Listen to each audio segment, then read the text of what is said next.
Bonjour à tous et bienvenue au salon virtuel de Franqueville. Je me suis prêtée au petit jeu des questions. Je m'appelle Clarence Pitz, je suis auteure bruxelloise de polar et de thriller, et sinon dans la vie, je suis enseignante en école supérieure et j'enseigne l'histoire de l'art et l'anthropologie. Voilà pour la petite présentation. Je vis aussi avec mes 4 enfants, mon chien, 2 lapins. Je fais pas mal de courses à pied et sinon j'ai aussi une grande passion pour la peinture à l'huile.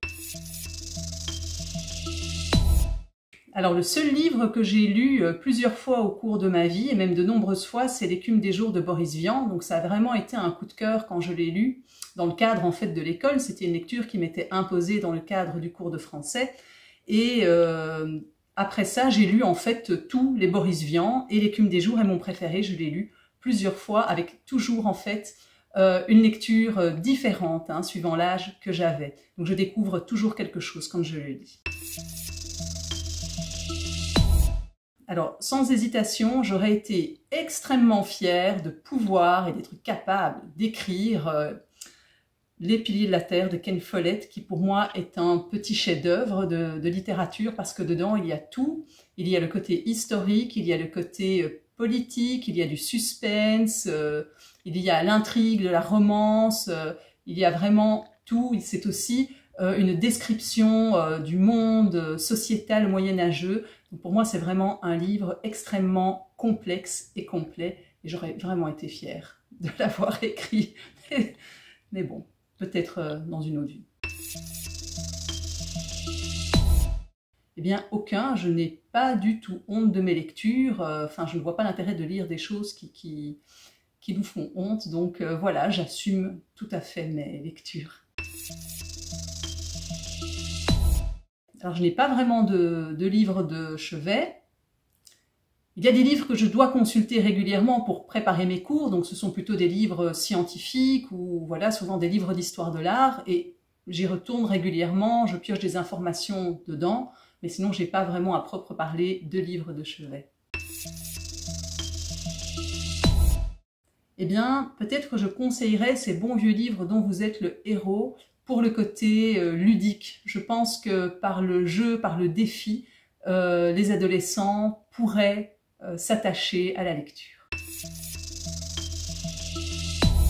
Justement, sans doute L'écume des jours, comme je disais, je l'ai lu à plusieurs époques de ma vie et je découvre toujours quelque chose, et je pense que je lirai et que je le relirai encore. Ah là là, c'est vrai, je peux choisir. Alors si vraiment je devais choisir quelqu'un qui ferait ma préface, je suis une grande fan, alors pour tout ce qui est polar thriller, en fait, je suis une très grande fan de Pierre Lemaitre, qui est pour moi la grande référence. Je pense que Alex est vraiment mon ouvrage fétiche et de référence en ce qui concerne en tout cas le thriller, donc je dirais Pierre Lemaitre.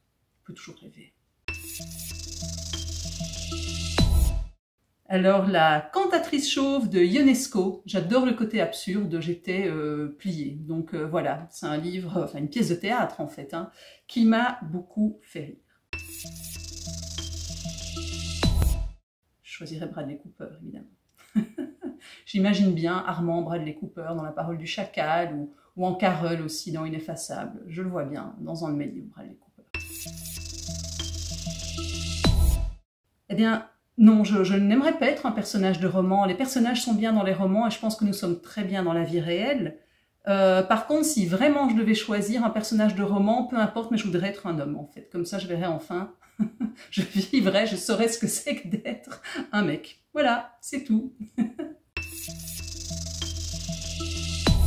Et je vais vous parler de La parole du chacal parce qu'il vient d'être réédité au mois d'octobre. Et en fait, c'est mon premier roman. C'est un ethno-thriller, donc c'est un thriller avec un gros côté anthropologique. Il se passe chez les Dogons du Mali, dans un paysage tout à fait époustouflant, fabuleux et très particulier. Et c'est un roman qui mêle vraiment culture Dogon et suspense. Donc c'est l'histoire de 10 touristes belges qui partent au Mali pour assister à des fêtes cérémonielles Dogon qui n'ont lieu que tous les 60 ans. Ils ont un incident en cours de chemin. Ils atterrissent dans un village qui n'était pas le village initialement prévu. Évidemment, rien ne se passe comme il faut. Il se passe rien que des catastrophes. Et surtout, il n'arrive pas à sortir de ce village. Et donc c'est un huis clos, si vous voulez, la parole du chacal, un huis clos à ciel ouvert.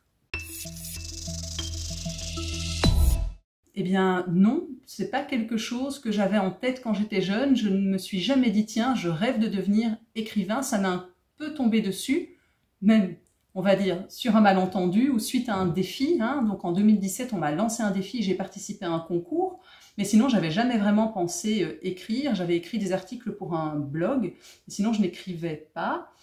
J'étais plutôt dans l'optique, si vraiment j'avais dû choisir un métier artistique, j'aurais été artiste peintre. Voilà, mais pas forcément écrivain.